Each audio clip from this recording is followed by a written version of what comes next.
Hello dear students. तो आज ऐसे टॉपिक पे अपन डिस्कशन करने वाले हैं जो बहुत सारे बच्चों का कॉमन डाउट रहे। कैसे हम प्रिपरेशन करें किसी भी कॉम्पिटिटिव एग्जाम की विथ स्कूल। जो बच्चे 12th स्टैंडर्ड के अंदर 11th स्टैंडर्ड के अंदर जो डेली बेसिस पे स्कूल जाते हैं, उनके पास में सेल्फ स्टडी का टाइम बहुत कम होता है। तो डियर स्टूडेंट्स, मैं बता दूं कि जितने भी कॉम्पिटिटिव एग्जाम हैं वो सभी के सभी कॉम्पिटिटिव एग्जाम हार्ड वर्क मांगते हैं। स्मार्ट वर्क के साथ साथ में अगर आपके पास में सीटिंग कैपेसिटी नहीं है, अगर आप हार्ड वर्क नहीं कर रहे हो, तो आप किसी भी कॉम्पिटिटिव एग्जाम को क्लियर नहीं कर सकते हो।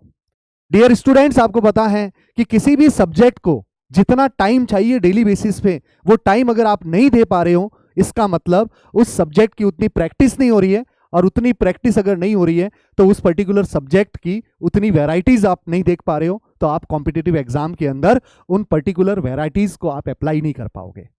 तो डियर स्टूडेंट्स, किसी भी कॉम्पिटिटिव एग्जाम के अंदर आपको ऐसी फीलिंग आनी चाहिए पेपर के टाइम पर कि ये क्वेश्चंस तो मैंने पहले से कर रखे हैं। डियर स्टूडेंट, जितने भी टॉपर स्टूडेंट्स हैं जो सेलेक्ट होते हैं जेई के अंदर या फिर नीट के अंदर मेडिकल कॉलेज में जाते हैं, उन सभी स्टूडेंट्स ने पहले से ही ड्यूरिंग द जर्नी इतने सारे क्वेश्चंस उन्होंने सॉल्व कर रखे होते हैं कि एग्जाम हॉल के अंदर उनको तुरंत याद आ जाता है कि अच्छा, ये क्वेश्चन तो हमने पहले से देख रखा था, इसका आंसर ऐसा होगा। एटलीस्ट उनको आंसर नहीं याद है तो उनको पहले से पता है कि इस क्वेश्चन को इस तरीके से सॉल्व किया जाता है। तो डियर स्टूडेंट्स, एग्जाम को क्वालिफाई करने के लिए एक बात आपको समझनी पड़ेगी, दिमाग में फिट करनी पड़ेगी कि अगर कोई एग्जाम क्वालिफाई करना है तो हमें उतने क्वेश्चंस, उतनी प्रैक्टिस और उतने पेपर्स अटेम्प्ट करने पड़ेंगे। अब बात आती है, बहुत सारे बच्चों का यह डाउट रहता है कि सर, ये करे तो करे कैसे। हम स्कूल जाते हैं, हमें स्कूल का काम फिनिश करना पड़ता है, फिर उसके बाद में हम इवनिंग के अंदर कोचिंग जाते हैं, कोचिंग से आने के बाद में कोचिंग का काम फिनिश करते हैं। हम अपनी सेल्फ स्टडी कैसे करें? डियर स्टूडेंट्स, मैं ये बता देना चाहता हूं आपको कि स्कूल के टाइम और कोचिंग के टाइम के अलावा अगर आप मिनिमम से मिनिमम 5 घंटे अगर आप सेल्फ स्टडी नहीं कर रहे हो, इसका मतलब आप कॉम्पिटिटिव एग्जाम क्वालिफाई नहीं कर सकते। और अगर कर लेंगे तो उस लेवल की कॉलेज आपको नहीं मिल पाएगी। तो आपको इफेक्टिव टाइम निकालना पड़ेगा। अच्छा, जो स्टूडेंट्स ड्रॉपर बैच के हैं उनके पास में सफिशिएंट टाइम रहता है, कम से कम वो 9 घंटे के आसपास में टाइम सेल्फ स्टडी के लिए निकाल सकते हैं। लेकिन जो बच्चे 11th और 12th के अंदर रेगुलर स्कूल जाते हैं, उनके पास में टाइम की कमी होती है। तो time management is very very important for any competitive exam. किसी भी एग्जाम के लिए आपको टाइम मैनेजमेंट जो है ना करना पड़ेगा। और टाइम मैनेजमेंट कैसे आएगा? तो टाइम मैनेजमेंट तभी आएगा जब आप अपने डेली रूटीन एक पेज पे लिखोगे, अपना टाइम टेबल बनाओगे कि सुबह मैं इतने बजे उठता हूं, ये मेरा लंच का टाइम है, ये मेरा डिनर का टाइम है, इस टाइम पर मैं कोचिंग जाता हूं, इस टाइम पे मैं स्कूल जाता हूं, ये पर्टिकुलर सोने का टाइम है, इसके अलावा ये 2 घंटा फिजिक्स पढ़ूंगा, ये 2 घंटा केमिस्ट्री पढ़ूंगा, बायो पढ़ूंगा, मैथ्स पढ़ूंगा। इस तरह से अगर आप डेली बेसिस का रूटीन फिक्स नहीं करके कंसिस्टेंसी के साथ में डेली बेसिस पर वो टाइम फॉलो नहीं करोगे, तो आप उस सब्जेक्ट को उतना टाइम नहीं दे सकते। तो डियर स्टूडेंट्स, बात आती है यहां पे टाइम टेबल की। अब मैं बात करूं, कॉम्पिटिटिव एग्जाम क्वालिफाई करने वाले जो बच्चे हैं वो बहुत मैच्योर बच्चे हैं 11th और 12th के अंदर, और ड्रॉपर के बच्चे हैं। उनको तो पता होना चाहिए कि टाइम को कैसे मैनेज किया जाता है, टाइम टेबल कैसे बनाया जाता है। मैं मेरा एग्जाम्पल लेता हूं। मैं अभी कुछ ही दिनों पहले घर गया था, है ना। तो घर के अंदर मैं जिस जगह पे मैं पढ़ता था, मैं 7th क्लास की बात बता रहा हूं आपको। 7th क्लास के अंदर मैं टाइम टेबल बना के पढ़ता था। 7th क्लास 8th क्लास में अपना टाइम डिसाइड करता था कि इस टाइम पर मैं ये पढ़ूंगा, इस टाइम पर ये काम करूंगा, इस टाइम पर ये काम करूंगा। तो डियर स्टूडेंट्स, अगर 7th 8th क्लास में अगर हम टाइम को मैनेज कर सकते हैं तो आप सब लोग तो बहुत बड़े हो, है ना। 11th और 12th और ड्रॉपर बैच के बच्चे तो डेफिनेटली अपना टाइम मैनेज कर सकते हैं। जस्ट एक एग्जांपल दे रहा हूं, है ना। परफेक्ट टाइम टेबल तो नहीं है क्योंकि बहुत छोटा था मैं उस टाइम पर, और इस तरह का टाइम टेबल मुझे मिला। मैं घर गया तो उस वॉल पे चिपका हुआ था, मैंने वहां से फोटो लिया। मैंने कहा जरूर ये मेमोरी है मेरे लिए कि जब मैं बड़ा हो जाऊं और कुछ टाइम के बाद में अगर मैं देखूं तो मुझे भी याद आए। तो बच्चों, मैंने हिंदी में इस तरह से कुछ टाइम टेबल बनाया था। मैं हिंदी का स्टूडेंट था, है ना, 12th तक। तो हिंदी मीडियम के अंदर मैं पढ़ा हूँ, तो मैं जनरली बहुत सारी बातें हिंदी में ही लिखा करता था।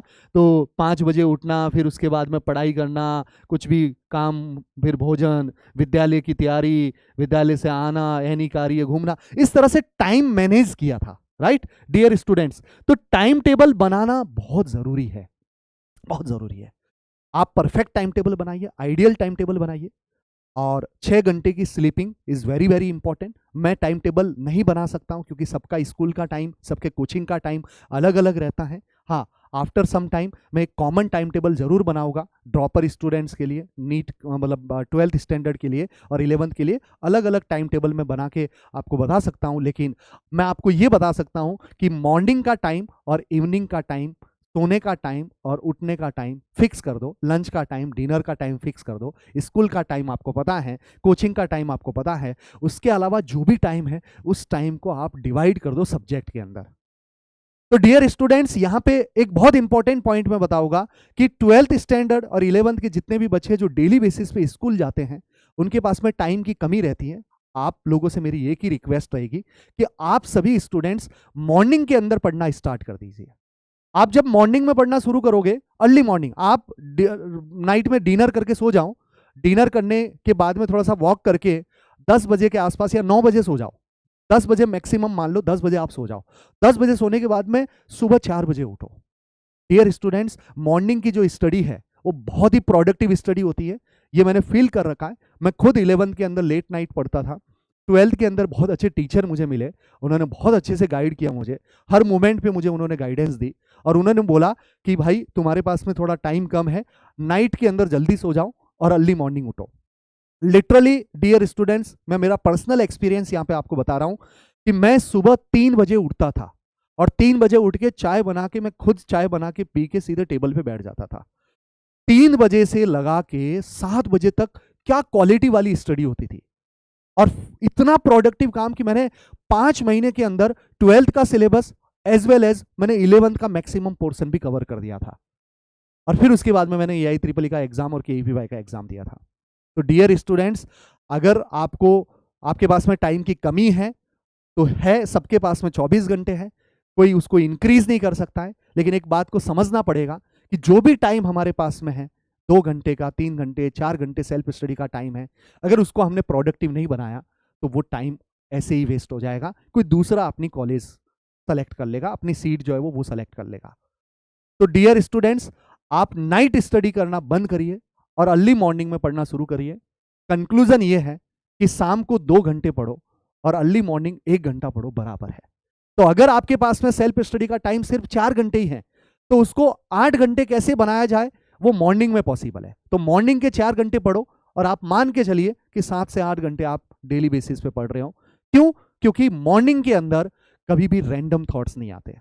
जब हम नाइट स्टडी करते हैं तो जब कोई क्वेश्चन आपका सॉल्व नहीं होता है तो बीच में रैंडम थॉट आते हैं, दिन में ये हुआ, स्कूल के अंदर ये हुआ, ये काम करना है, तो एक क्वेश्चन सॉल्व नहीं होता है ना, तो बीच में गैप आ जाता है और आप उस पर्टिकुलर टाइम को कंसिडर ही नहीं कर रहे हो।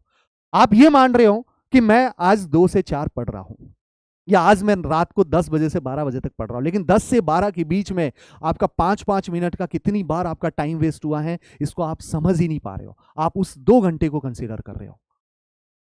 तो अर्ली मॉर्निंग के अंदर क्या होता है, जब हम फ्रेश माइंड से नींद लेके उठते हैं तो दिन के अंदर क्या हुआ था वो दिमाग में नहीं आता है। जब कोई क्वेश्चन आप सॉल्व करोगे, वो आपका नहीं हो रहा है, तो आप सीधे आगे बढ़ जाओगे, फिर आगे बढ़ोगे, फिर आगे बढ़ो, मतलब कोई सॉल्व नहीं हो रहा है ना, तो उसको उसी टाइम पर आप सर्कल करके स्किप कर दोगे, आप आगे बढ़ोगे, टाइम वेस्ट नहीं हो रहा है।